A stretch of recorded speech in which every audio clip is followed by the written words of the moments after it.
السلام علیکم ورحمت الله وبرکاته. ملګرو د مفتی سردار علي حقانی صاحب شهید د قبر یو معجزه راښکاره شوې ده او هغه دوران کې ارچا هغه معجزه کتلې ده نه خلکو توبې ایستلې دي. نو ملګرو تاسو کو دی وخت کې د مفتی سردار علي حقانی صاحب د قبر هغه معجزه کتل غواړئ نو تاسو زمونږ چینل کې نوی وي نو مهرباني وکړئ زمونږ د چینل مخه در سره سبسکرایب کړئ او خوا کې ور سره د ټلۍ بټن ووهئ چې تاسو ته زمونږ خبر ډیر زر در رسي. ملګرو د مفتی سردار علي حقانی صاحب شهید چې هغه یو د ګاډي اکسیډنټ کې شهید شو خو چې کله هم انسان شهید شي نو د هغه د قبر نه اندازه پته لګي چې دا شهید شوی دی. لکه څنګه چې د مفتی سردار علي حقانی صاحب د قبر باندې خلک یو داسې معجزه سیکړه چې خلک سبحان الله او خلک استغفار ویلي چې دا کومه معجزه ده ځکه چې الته کې یو څو کسانو چې هغه د شپې په ماغه په ادیره باندې روانو او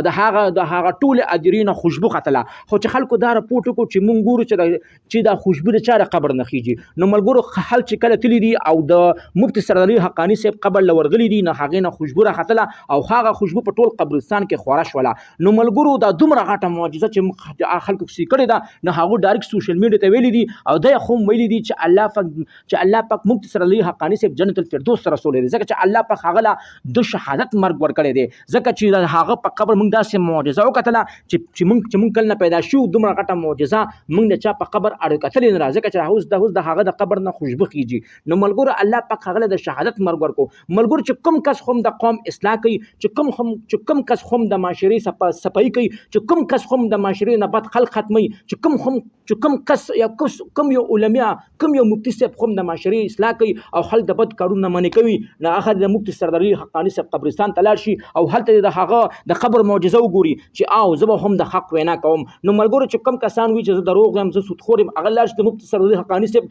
قبر ته کینی چې هغه د قبر نه څومره خوشبو خیږي نه خلک د هغه د قبر نه عبرت واخلي او غلط کارونه به پرېږدي. نو ملګرو هغې کې ډېر چرسیان او پوډرن خلک مو او چې کله هم د مفتی سردار علي حقانی صاحب قبر له ورغلي دي او هغه معجزې په خپلو سترګو باندې کتلې ده. نو ملګرو ډېر خلکو چرسیان پوډرین هر چا خپل نشیب پرېښي دي هر سړی نن سبا لګیا دی حلاله مزدوري کوي ځکه چې خلکو ته هغه خو داسې و چې هغه ژوندی و نو هغه خلکو اصلاح کوله چې هغه اوس قبر کې پروت دی نو هغه اوس د ژوندو لپاره یو اصلاح جوړه شوه ځکه چې هغه د قبر نه دا معلومیږي چې خلک ډېر